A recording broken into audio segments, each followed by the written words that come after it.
तर आपण शिवरायांची जयंती का लोकांना त्रास देण्यासाठी साजरी करतो का? हे गाडीवरती लावलेले भगवे झेंडे आणि गाडीला बसवलेलं बुलेटचं सायलेन्सर आणि कार्यकर्त्यांनी फोडलेले बुलेटचे फटाके,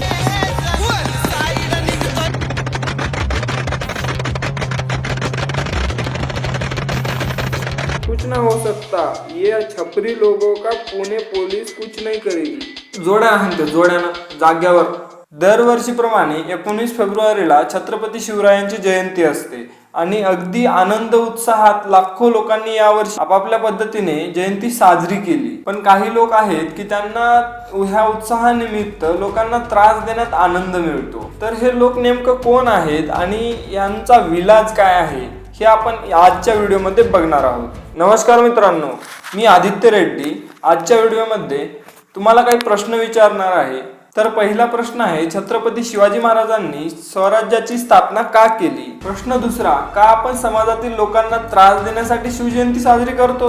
प्रश्न तिसरा असा आहे की आपल्या कृतींमध्ये खरंच शिवरायांचे संस्कार आणि तत्व दिसतात का? तर आता पहिल्या प्रश्नावर येऊया. तर नेमकं छत्रपती शिवरायांनी स्वराज्याची स्थापना का केली? तर याचं उत्तर असं आहे की जनतेला अन्याय, अत्याचार आणि परकीय सत्तेपासून मुक्त करण्यासाठी स्वराज्याची स्थापना केली. अन्याय असा होता की कुणालाही मारायचं, कुणालाही उचलून न्यायचं, काहीही करायचं. दुसरा अत्याचार, आया बहिणींना उचलायचं, काहीही करायचं आणि केलं त्या लोकांनी, मोगलांनी वगैरे. आणि त्याच्यानंतर आहे परकीय सत्ता. परकीय सत्ता म्हणजे फुल लूटमाट करत होती आणि याच कारणामुळे स्वराज्याची स्थापना शिवरायांनी केली. तर आता दुसऱ्या प्रश्नावर येऊया. तर आपण शिवरायांची जयंती का लोकांना त्रास देण्यासाठी साजरी करतो का, हा प्रश्न आहे. तर नाही ना.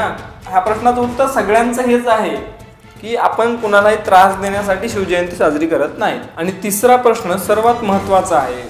हा प्रश्न असा होता की आपल्या कृतींमध्ये खरंच शिवरायांचे संस्कार आणि तत्व दिसतात का? ह्या प्रश्नाचं उत्तर मला तुमच्याकडून अपेक्षित आहे. कारण हा प्रश्न हा प्रत्येकाला आपापल्याला विचारण्याची गरज आहे की आपण काही चुकीचं असं काही काम करत आहोत का जे शिवरायांच्या संस्कार आणि तत्वांच्या बाहेर आहे. आणि हे सर्व काही मी तुम्हाला का विचारतोय या मुद्द्यावर येतो. तर आता हे बघा.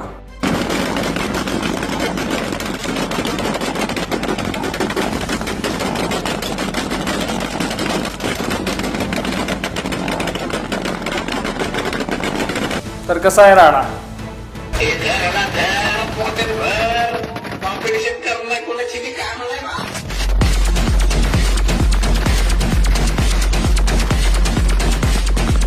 तर कसा आहे राडा?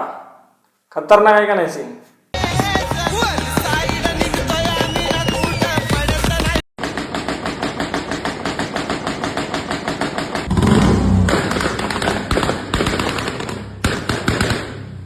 बरं, जाऊ द्या, एकदाच सगळे व्हिडिओ बघून घ्या तुम्ही.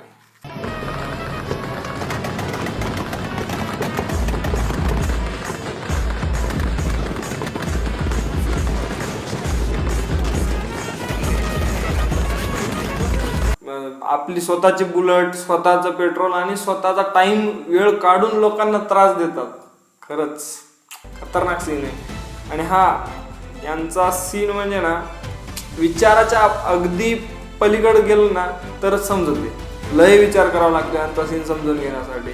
असं सिम्पलिसिटी म्हणजे जाऊन कोणी फटाकडे वाजवत नाही.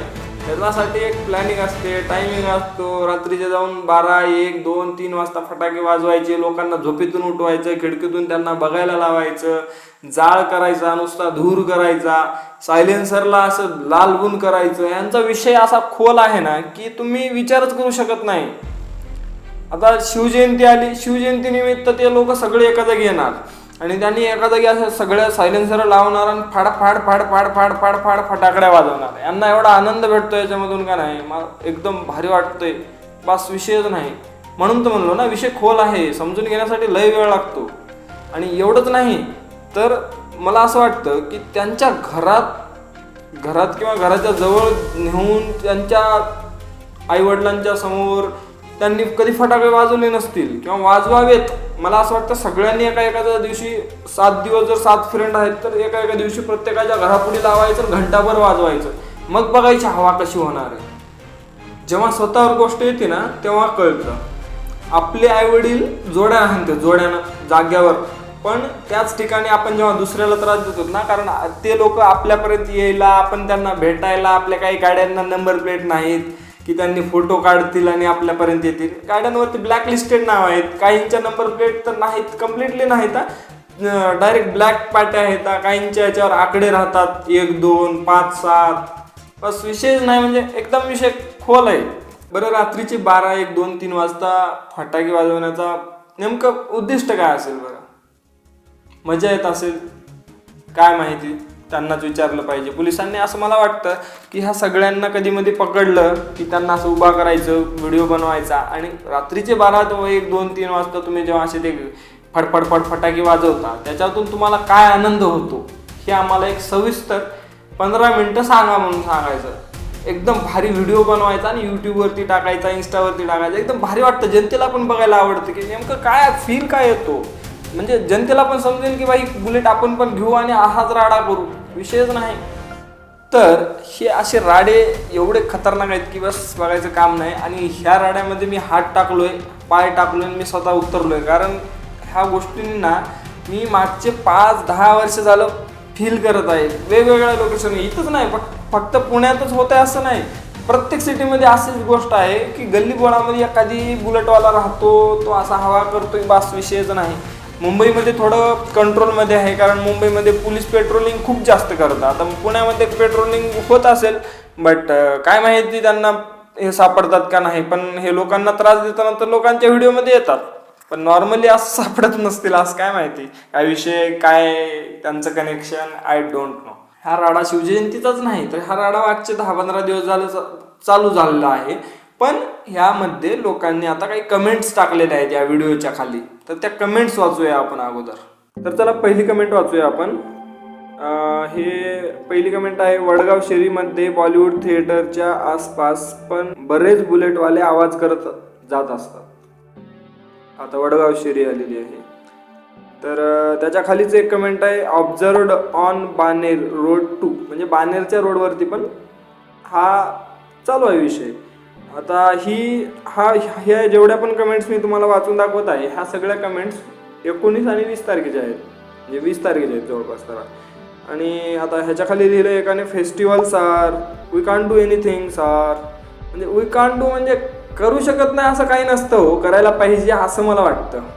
चला त्याच्या खाली जाऊया आपण. This is everyday story in Amanora and Magarpatta. म्हणजे चला आता कोणी ईस्टमध्ये गेलेला आहे विषय, अमेनोरा आणि मगरपट्टामध्ये तो दररोजचाच विषय आहे म्हणे. तर ह्याच्या खालची कमेंट अशी आहे की कुछ ना हो सकता, ये छपरी लोगों का पुणे पुलिस कुछ नहीं करेगी. अब पुलिस पे भी बात आ गई और छपरी भी बोल दिया लोगों ने. तर चला पुढची कमेंट वाचूया. Same at Nal Stop, strict action needed. म्हणजे नल स्टॉपला पण हाच विषय घडत आहे.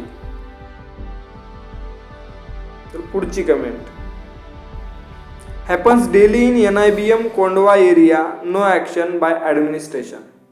म्हणजे पुण्यामधल्या कोंडवा एरियामध्ये पण हा विषय आहे चालू. म्हणजे जवळपास आता 5-7 लोकेशन झाले, बानेर झालं, वडगाव शेरी झालं, अमेनोरा, मगरपट्टा आणि कोंडवा, म्हणजे 5-6 लोकेशन झालेत. आता त्याच्या पुढं एक कमेंट आहे, ह्या भावाचं म्हणणं आहे, we face this after every few day in Chavanbaug Dhayari. आणि ह्या भावानं लिहिलेलं आहे की ते रेस पण लावतात, खतरनाक फटाके पण करतात आणि 2-3 वाजतात दुपारच्या म्हणलंय. पण त्याच्या खाली जर वाचलं तर when it's the peak sleeping time, म्हणजे 2-3 वाजता दुपारी तर कोणी पीक टाईम नसतो झोपायचा, तो संध्याकाळचाच असेल माझ्या मध्ये. बट चला दुपारचा असला तर दुपारी पण त्रास देणं चुकीचंच आहे. चला त्याच्या पुढे जाऊ आपण. आणि जर दुपारी देत असतील तर दुपारी तर पोलीस जास्त ॲक्टिव्ह असते, पोलीस कुठे आहे हा पण प्रश्न येतो. चला पुढच्या कमेंटवरती येऊया. It happens every day every night, you can witness fire crackers bursting 12-12:30 and such bike gangs. It looks like there is no presence of law and order. आणखी पोलिसांवर विषय आलेला आहे की रात्रीचे 12-12:30 वाजता फटाके तर वाजवतात. कुणाचा बड्डे असतो, मोठमोठे बड्डे सेलिब्रेट होतात रोडवरती, तुम्हाला तर माहिती आहे. आणि त्यातल्या त्यात हे लोक बुलेटवरती पण म्हणजे हवा करतात बघा, असं म्हणजे गाड्यांवरती पण हवा करतात असं लिहिलेलं आहे इथं. आता बुलेटवाल्यांचाच विषय आहे असं नाही, फक्त गाड्यांवरती विषय आलेला आहे डबल. त्याच्या पुढची कमेंट आहे, in Vadgaon Sheri old Mundhwa road Nagar road signal 2. तर वडगाव शेरी आणि जुन्या मुंडवा रोड आणि नगर रोड या सगळ्या एरियामध्ये दबाके फायरिंग चालू आहे. म्हणजे विषय आता तुम्हाला तर माहिती आहे, त्याच्या कमेंट वाचतोय आपण. Non stop midnight till morning, म्हणजे सकाळी मॉर्निंगपर्यंत चालूच आहे म्हणजे विषय.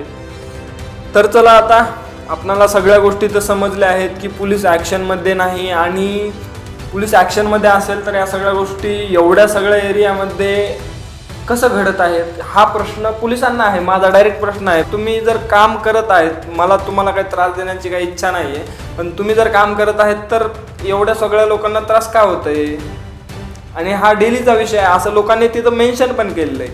हा मी माझ्या मनातून प्रश्न येतच नाहीये, मी डायरेक्टली तुमच्या समोर कमेंट्स वाचल्यात आणि त्याच्यानंतरच मी तुम्हाला विचारतोय हा प्रश्न की तुम्ही जर ॲक्शनमध्ये आहात, तुम्ही जर पेट्रोलिंग करत आहात, तर ॲक्च्युअलमध्ये लोकांना का त्रास होतोय.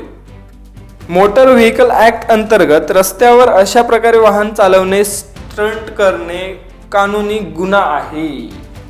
आता हे तर तुम्हाला समजलंच. त्याच्या पुढे आहे, नॉईज पोल्युशन रूल्सनुसार सार्वजनिक ठिकाणी विना परवाना फटाके वाजवणं यात दंड आणि कारावास होऊ शकतो. इंडियन पेनल कोड सेक्शन 268 या ॲक्टनुसार सार्वजनिक त्रास हा सुद्धा एक गुन्हाच आहे. म्हणजे तुम्ही पोलीस प्रशासन जर ॲक्शनमध्ये आलं तर तुम्हाला कुठंच मोकळीक नाही आहे. जर तुम्ही बुलेटवाले असाल, बाईकवाले असाल, जर लोकांना तुमच्यामुळे त्रास होत असेल तर, जर तुम्हाला त्रास होत असेल तर नक्की तुम्ही पण आवाज उचला. आता हे जे लोक बुलेटवरती राडा करतायत, जे तुम्हाला व्हिडिओमध्ये दिसले, तर तुम्हाला असं वाटलं का कोणीतरी 25 वर्षाच्या वरचा असेल? नाही ना. 15 ते 25 वर्ष हे मुलांमधला असो किंवा म्हणजे एक तरुण वय असतं, ज्या वयामध्ये एकदम रक्त गरम असतं आणि काय करतोय ह्याच्यावर काहीही भान नसतं असं मला वाटतं. आणि त्याच्या पलीकडे जर जाऊन आपण थोडंसं डिटेलमध्ये गेलो तर त्यांचे आईवडील नेमकं म्हणजे आता या सगळ्या गोष्टी करत आहेत, त्यांच्या आईवडिलांना माहिती नाही आहे का? त्यांच्या आईवडिलांनी गाडी घेऊन दिली नाही का? यांनी स्वतः गाडी घेतली का? जर स्वतः गाडी घेतली तर एवढा राडा मला असं वाटत नाही की 100% कोणी पण करू शकतं. जर स्वतः गाडी घेतली असेल तर तुम्ही करा, आणि जर तुम्हाला भोगावं लागेल तर तुम्ही स्वतःच भोगाल, तर काही विषय नाही. पण जर आईवडिलांनी गाडी घेऊन दिली असेल, जर आईवडील हे व्हिडिओ बघत असतील तर मी त्यांना विनंती करतो, आपल्या मुलाबाळाला थोडं सांभाळा, त्याला थोडे संस्कार द्या. आपल्या शिवरायांचे काय मत आहेत त्याला थोडं डीपमध्ये समजावून सांगा, आणि कायद्याचा पण थोडं बंधन सांगा. जर कायद्यात अडकला तर जीवन बर्बाद होतं, कारण जर नाही बर्बाद झालं तर कुठं ना कुठं तर असं एक पांढऱ्या कपड्यावर डाग जसा पडतो ना, आणि तो डाग अगोदर दिसतो, सेम तशीच कंडिशन पूर्ण लाईफमध्ये आपल्याला बघायला भेटते. तुम्ही कुठल्या पण कामासाठी जा, जर तुमच्यावरती कानूनी गुन्हा वगैरे असेल तर ते काम कुठंतरी समोरच्याच्या मनात नाही असं उत्तर निर्माण करतं. आता मी एवढं सगळं सांगतोय, मी पालकांना विनंती करतोय की तुमच्या मुलाबाळांना थोडंसं समजावून सांगा की असं लोकांना त्रास देणं चुकीचं आहे. जर तो 12-1 वाजता बुलेट घेऊन बाहेर फटाकडे वाजवत असेल तर हे कितपत योग्य आहे हे त्याला पण समजलं पाहिजे. आणि जर तो स्वतः हा व्हिडिओ बघत असेल, भावा तुझ्याशी माझी काही दुश्मनी नाही आहे, तू जर लोकांना त्रास दिला तर आज मी जरी आवाज उचललो नाही तर उद्या कोणी ना कोणीतरी आवाज उचलणारच आहे, कारण लोकांना त्रास देणं एक चुकीची गोष्ट आहे.